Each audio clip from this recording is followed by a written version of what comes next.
If you would like to get your song reviewed, dear listener, there's the filthy capitalist option. As Sori says, 125 gets you straight to the head of the line. You don't have to be a part of the alliance. You don't have to be part of the group. Wait a minute. And the biggest thing is you don't have to wait. You hop, skip, and jump right in front of everybody. 125 gets you there. You do that 3 times, and you get mashed down to the $75 rate for perpetuity. Yes! Also, there is a band review option. So if you've got a band and you're trying to get your band some exposure, hit me up at vinsori@gmail.com, and I'll show you the details about how to pull that off. You can also jump on Patreon, and there is a option on the tiers to be able to get your band reviewed. Yep. Obviously, we can't lie to you, so we can't guarantee a positive review. Get what you get. It's just rubbish. Rubbish. Rubbish. That's British for garbage. My favorite is the community option. $1 at the gate gets you in at Patreon. You get to join an alliance. The alliance joins their points together, and that helps determine what songs that we do. The alliances hang out on Discord. Message me on Patreon to get the link. And they do all kinds of other cool things. They do Minecraft, Dungeons and Dragons. Yeah. It's really a community within the community. Anybody can go in the village, facebook.com/Vin and Sori. There's 160,000+ people on the channel. What's cool about the Discord is that it offers a real opportunity for community connection, friendship, that type of thing. And it's on Discord, so if you're not a Facebook person, it's for you. You start off at $1. Right. Plus you get exclusives. Sori and I are working on a song.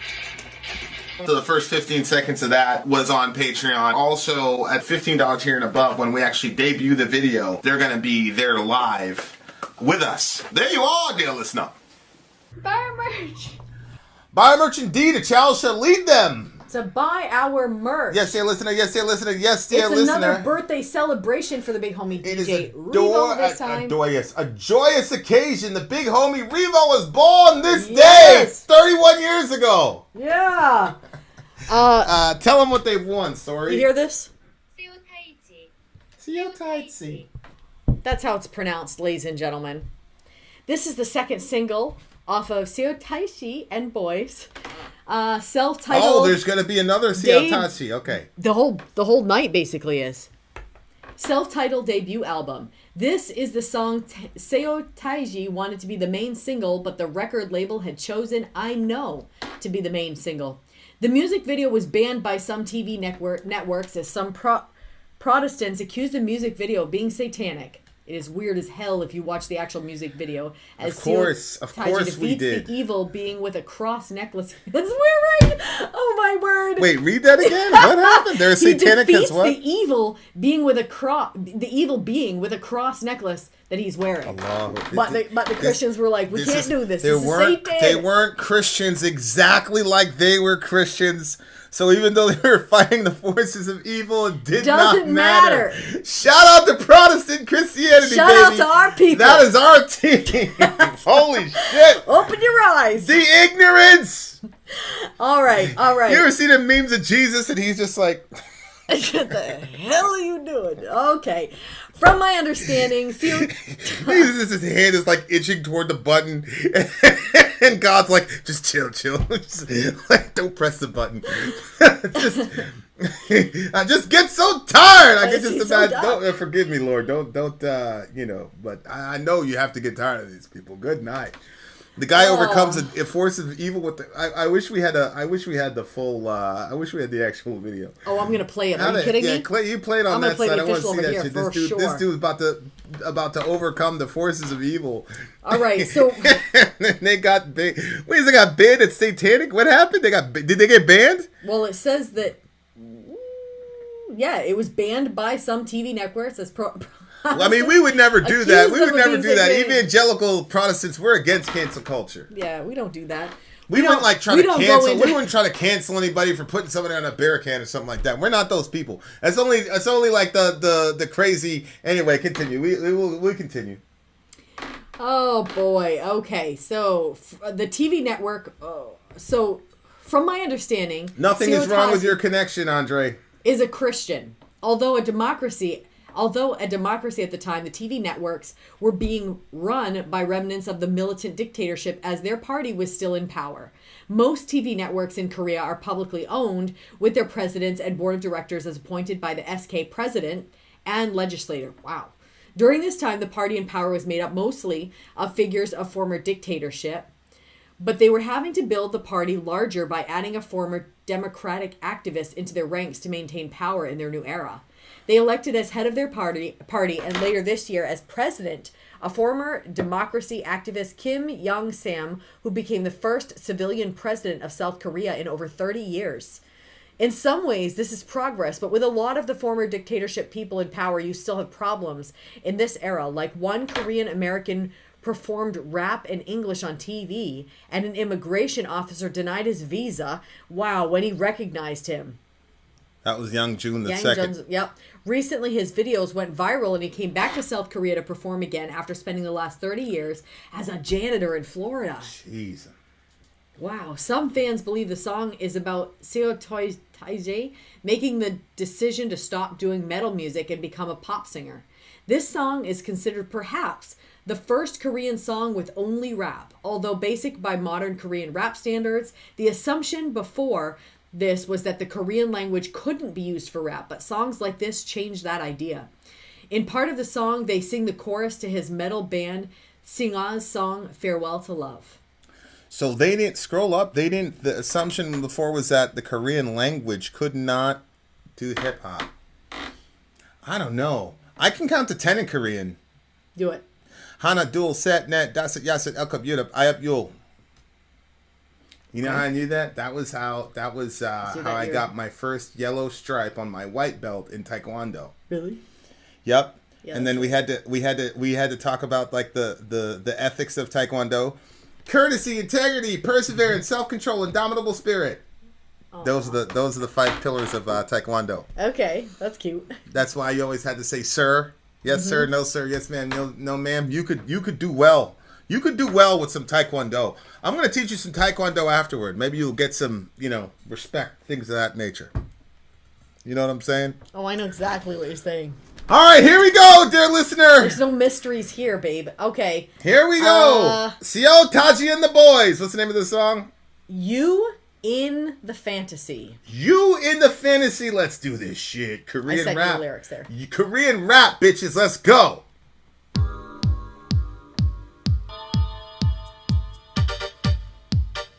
Yo, for real though, look at this kid.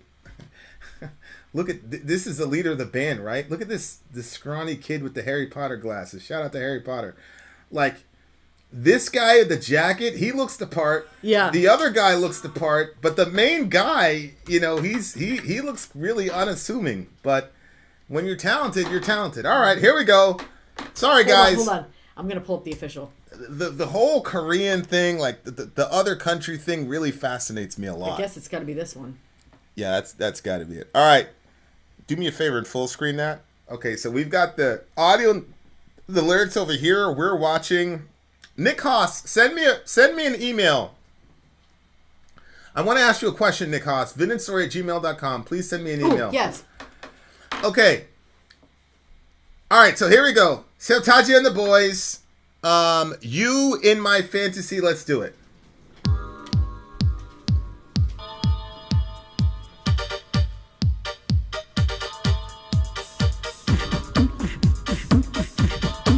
I wish you guys could see this video, bro. It's straight hip hop. Straight 90s hip hop.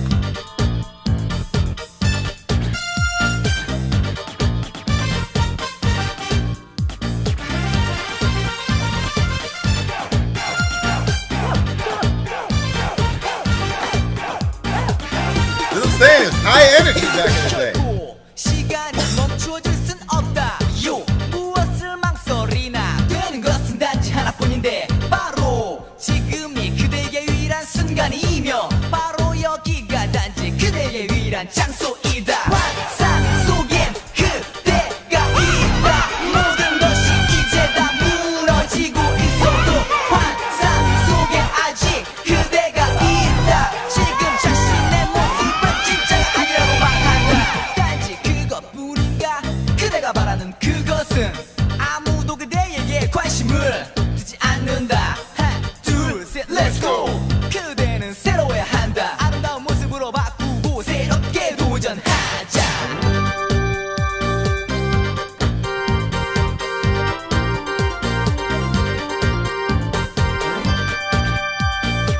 working.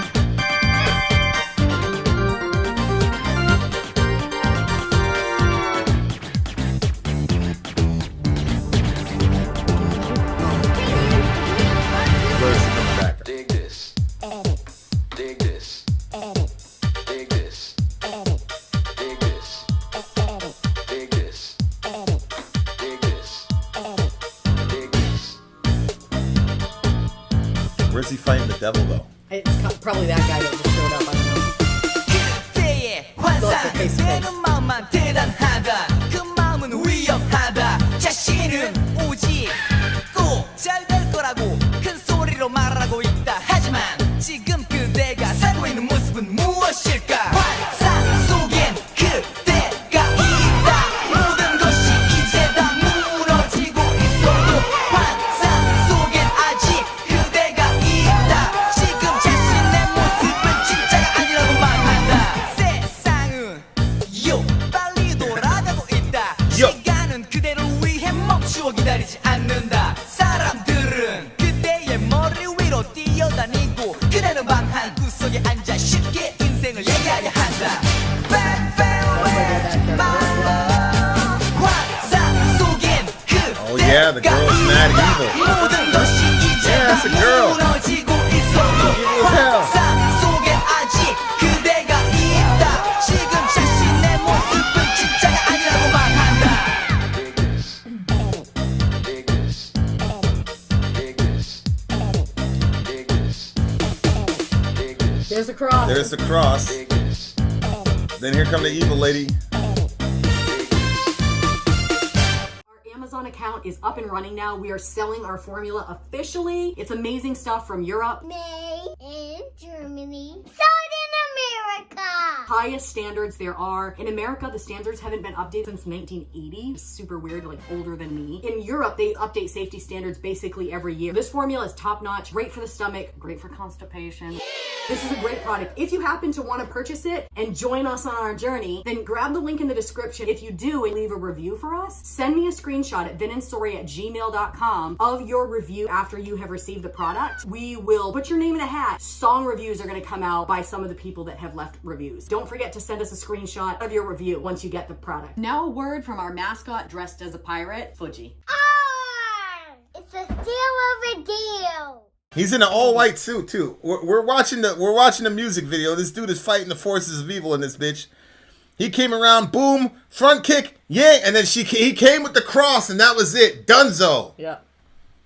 So literally, there's this bad woman in all black, and then there's the good guy in all white. The good guy is in a Mortal Kombat with this bad woman, and then they put the picture on the cross of Christ, and then that just completely knocks her out. She's overwhelmed by the power of the cross, and then she dies. And that's the movie that our folks called satanic. Look. That guy's got a bar. That's it. Hey, listen, you should do me a favor and screenshot that shit because the Sender Prime is in the room, and I want to troll him because he's very big on this stuff. Okay, so we just subhanallah. Well, I wanted to get this one. I thought this was better. Okay. All right, so I've got something for a Sender Prime in this bitch. Sadie in the house, gang shit. What's up to Sadie? Yeah. So I hope you guys see the video. I wish we would have watched the official video. Yeah. I feel like we'd have been able to get away with. I mean, I don't know. It's a Korean band. I don't think we should have done the official. I wish we could have. Ah, shit. I'm on the other computer. Just leave it. There was a barcode. There was Mark of the Beast stuff for Sender Prime. Forget it. All right.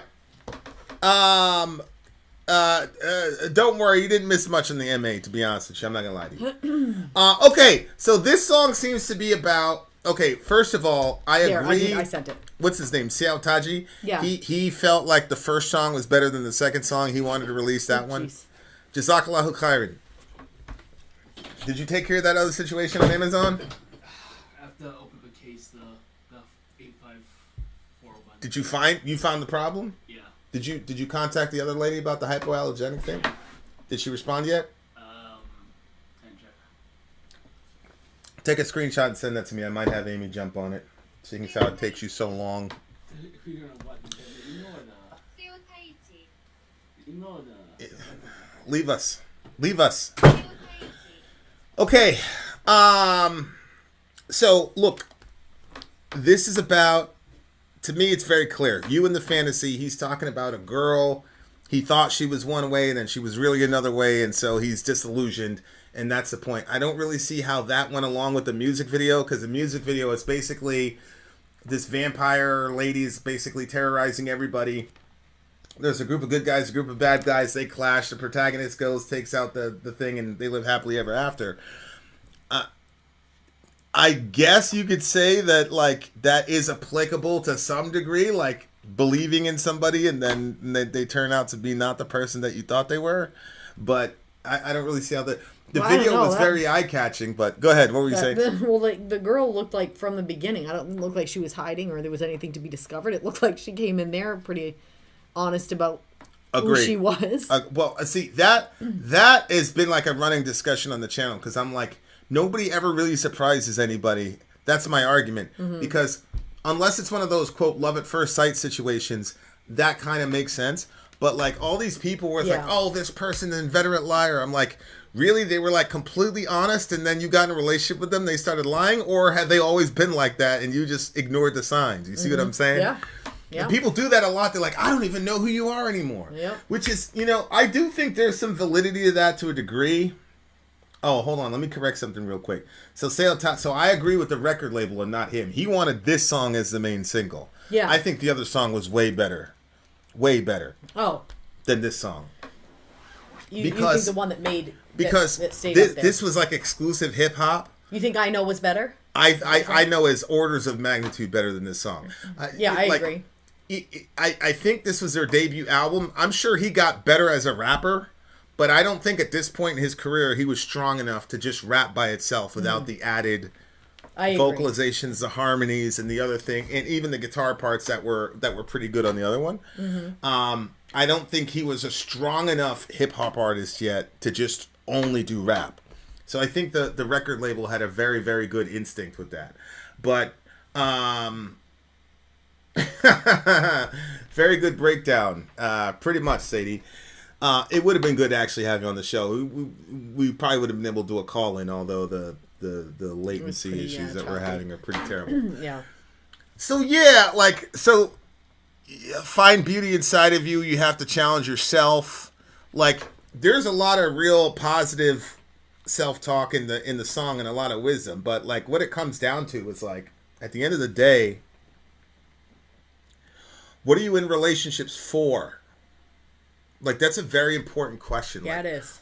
Because, like, because that sets your agenda. Like, is the relationship for you to have good feelings? And so when this person no longer gives you good feeling, or you go through a stretch where they don't give you good feelings, you're going to, like, you see what I'm saying? Like, that's such a deep question. Like, what are you trying to accomplish in this relationship? I remember the first time I heard that. It's one of those TV shows you see in the 90s, and like they'd have a problem at the first 15 minutes and then gets resolved in the last 15 minutes. And I just remember like that moment where like the guy was so nervous to meet the dad, and I didn't really understand what's going on. Like, why are you nervous? Dad sits down and says, what are your intentions with my daughter? And it was supposed to be a comedy thing, ha ha ha, you know, this poor 14-year-old kid, he's sitting there stuttering. But like, that really stuck with me. Like, what are my intentions? Because a lot of, especially when you're young, like, you go into relationships selfishly. You ask people, like, if you had asked high school me, why are you with this girl? Oh, she's beautiful, she makes me laugh, you know, she's always there for me, blah, blah, blah. Which, that's important. That's absolutely important. Yep. But like, at the end of I've become more and more convinced that all these relationships are designed to like answer one question. And that one question is, can you love someone unconditionally? Right? So if I sat down and somebody was trying to date Selah because she's a supermodel, and I say, what are your intentions with my daughter? Like, obviously we all know what the worst answer is, right? Like, you know, but like the answers that are like celebrated are still self-centered answers for most of the time. Whereas, can you imagine you sit down and somebody says, well, I want to see if I can love somebody unconditionally, and so I'm with your daughter. Like that is a complete like that guy. I'm like marry that fucking guy immediately because I don't even think that kids that have that is even one of the things on the list of what you should be in a relationship for. Like I don't even think adults have presented that to them. Right. And what I do you think mean? that like I don't think that people are I don't think anybody's being presented with the idea that the reason that you're in a relationship is so that way you can give and receive unconditional love. Like that's the intention for the both people to have that. But that's not even given as a reason. Like have you ever heard anybody say that? Like ever? And if you have heard it, it couldn't have been very mainstream. I've never heard it put that way. You know, obviously the scripture says love your wife as Christ loved the church. And obviously Christ loves the church unconditionally. But like if you in the fantasy, when everything is crumbling away, you in the fantasy, you deny the real you. So again, like it's the person is not being, but again, it's like, how do you know she is denying the real her? How do you know that? She's been her longer than you've known her. You know what I'm saying? Like, but these are all things that we say. To me, like, I feel like these are all words and phrases that we say to give ourselves excuses for not loving unconditionally. Because I think we realize that that's like the ultimate purest form of love.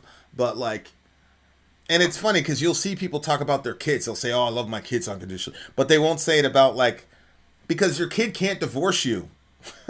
Your kid can't go to court and divorce you. Your kid's not going to go on Facebook and say, "I no longer have a father." Like most of the time, that's not going to happen. Yeah. And so like, loving your kids at that degree is like almost a safer thing to do with your heart because your kid's not going to turn around. If you're spending the most of your life trying to help them and things like that, generally speaking, there are some kids that are just ridiculous, but generally speaking, like it'll work out. But there are relationships on this side where you could do everything humanly possible and it still may not work out. The person in them, and that's the thing, there's a lot more at stake in these kinds of relationships than with a kid. So for example, if we were talking about this, like if something bad happened outside and the kid had a moment of weakness outside, their first instinct is to call us. Like we've told them, like, I don't care where you are, I don't care what you've done, I don't care. They were having this conversation about like this teenager in a show that they were watching that got into some real trouble. And they were like, they actually were acting like it was a plot hole. They were laughing. They were like, what? Why didn't this teenager just call their parents? And I was like, wow, we really put these kids in a good place where they think it's laughable that a teenager wouldn't call their parents when they're in trouble. I mean, I'm glad that the kids think like that, but crazy. Yeah, but like, so if a kid has a moment of weakness, like it's not really a betrayal of you. But if your spouse has a moment of weakness outside your house, so there's a lot more. It's much more difficult to love a spouse unconditionally than you would a child, because your child can't betray you in the way that a spouse can betray you or a boyfriend, girlfriend can betray you. I mean, for me personally, I assume that the kids will, like when the kids don't betray us, I'm like, wow, these are really crazy kids. You know what I mean? Like Johan will go to bat really for the family on stuff. You know what I mean? Like Johan and Zoe, like they're very like. They are. You know, if you catch them, you know what I'm saying? So I don't know. I think, but I think that they're exceptions. I don't think that most teenagers or most kids are like that loyal to their parents. But I do think that when you have a relationship with your kids, like for me personally, there's a certain assumption that I have that the kids might not be loyal, but I'm still going to be there for them. Like I don't assume loyalty from right. You don't kids. Impose that loyalty on your kids that you would on your spouse. I'm like, hey, right, but I think that there's a in any healthy parent-child relationship, there's some unhealthy parent-child relationships where people do that. But yeah, I think in a relationship where it's like this, you know, you obviously want somebody to understand you. You want somebody that's going to kind of. I think there's that sort of like. Maybe not intentionally looked at, but unintentionally, it's like kind of there. Like people want to be known, and they want to be known, and they also want, you know, hopefully want to know the other person. So I think that is a big difference between those two relationships too, is that one of them you're expecting a sort of companionship for, where the other one is it's a caretaking relationship. So if they hurt you or they don't, you know, come through, you're kind of like, well. Yeah, that's what I'm saying. Like, like I don't think loving your kids unconditionally really counts, because the structure of the relationship is different. Whereas and it comes loving your spouse unconditionally is extremely difficult, because one moment of weakness can change the entire narrative of the relationship. Yes, it can. Like I've seen situations where, yes, you know, it can. Dude slips up or the girl slips up, so everything before didn't matter and we're done. You know what I'm saying? Like, so it's so much, and I'm saying this as a divorcee, and you know, so are you, but like it's so much more difficult to forgive and move on from those marital situations versus your kids. Like, yeah, you know, like I'm into it right now with one of the kids, and like we've got a pretty chilly relationship right now, but like he knows, you know what I'm saying, inshallah, but you know, they know, you know what I mean? Yeah. Where, you know, so like, but here he says, you in your fantasy, you're delusional. Your delusion is dangerous. Keep telling yourself that you're perfect. Keep screaming that you're perfect, but really look at yourself. So this is where, like, well, when he says you in the fantasy, when everything is crumbling away, you in the fantasy, you deny the real you. And I think, you know, catch me if that's not what they're saying, because I haven't been like really deep diving into the lyrics, but I think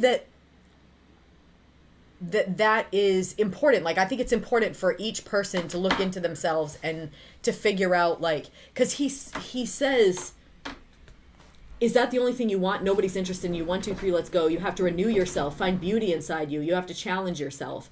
Oh, right. And then over there where it says, you deny the real thing. And he talks about the person being in a fantasy. I don't know if this is like I think that each person has to have a real sober look at themselves in a relationship. And sometimes, like, for me, oh my God, it feels like it's a daily thing where I'm like, okay, like, is this one of those situations where I got to choose something different, where I've always done the same thing, or maybe I get upset about something. Oh, I want to get cold, or I want to like just kind of close off or whatever. Like, okay, let's try something new. And sometimes it's really hard to try something new, especially if you're prideful or whatever. But I think that those things are important in relationships. Like you have to do that, looking internally, looking at yourself and not denying who you really are. That's why I say often the doctrine of original sin is a very convenient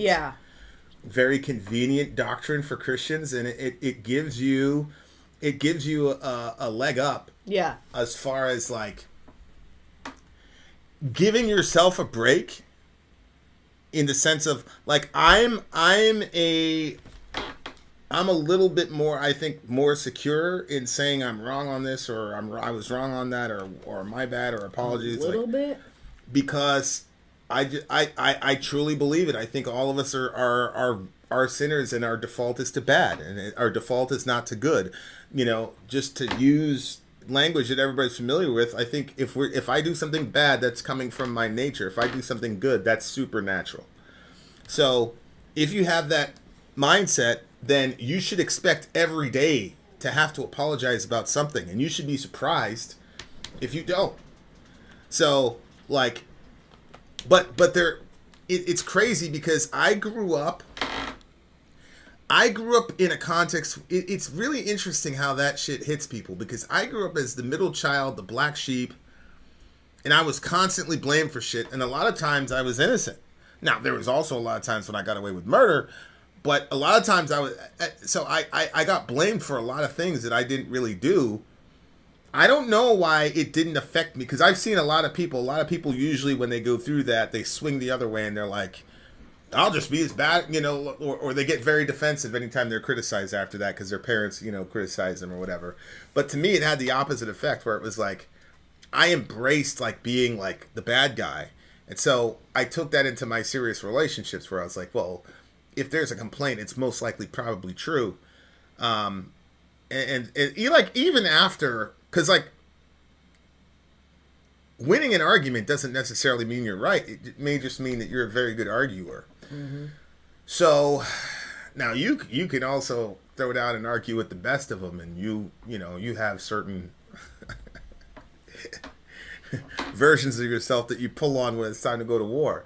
But like, Yeah, I think it's just a very, very convenient idea to have to say that you should expect that your spouse is going to fuck up because it's in her nature. Mm-hmm. And then all this other shit about, oh, she really loved me, she would never do... Like, we do all these things like, oh, if this person loved me, they would never do that. Ridiculous. Like, they love you and they did that. Mm-hmm. You know what I'm saying? And, like, anytime... Yeah, like, there's this, you know, principle in Scripture, like, you got to help people, but make sure that as you're helping, you know... James, bear one another's burdens, but make sure that, you know, to keep your soul, because you yourself might fall into the same sin. Yeah, that's what I was thinking. So this dude is telling her, look into yourself, are you perfect, blah, blah, blah. He's got all these moralisms. There's no place in the song where he says, like, I have a problem too. See what I'm saying? So that's one of those things where you have to like, take accountability. Like, if you feel you're being taken advantage of in your relationships, like, that's bad to be taken advantage of. At the same time, though, you got to ask yourself the question, what am I doing that's giving off this energy that I'm somebody that you can do that to in a relationship? That's part of accountability. I'm not saying it's victim blaming. There's a difference, in my opinion, between blame and accountability. But I do think that you have to have those honest conversations with yourself. And if you're willing to have them with your significant other, great. But then... You gotta be able to ingest some of the backlash that's gonna come from that, where they go, well, let me tell you about you. Like, you gotta be ready to hear that. You know what I'm saying? If you can't, then, you know, you're not you're not getting through. What did you think? Shout out to Vengeance Falls 96. I feel like that's what do you call that? What's the name of that band? With the crazy guitar things that I love. Iron Maiden. That looks like an Iron Maiden picture. Go ahead. Oh. Okay. Yeah, I think it's an important song. I think the topic is important because, I mean, for heaven's sakes, we spend our entire lives in relationships of all different sorts. So I think that it's important no matter what type of relationship, whether it's a friendship or it's a romantic relationship or parents with children. Like, all of us have to look in at ourselves. Yeah. Now, so I think it was important. This is a doozy. The interpretation of the song is about him deciding to go from metal to pop. The song would be an internal conversation. So yeah, I think so it the is. Denial is him denying the real him of what he wanted. Yeah, I don't think it was "Love the Way You Lie," but it was a very big Eminem song where it was, oh, he's fighting with Kim again, when in reality it wasn't about Kim. It was about hip hop itself, like rap itself, and it was like he was in a relationship. I'm not sure if it was "Love the Way You Lie," but.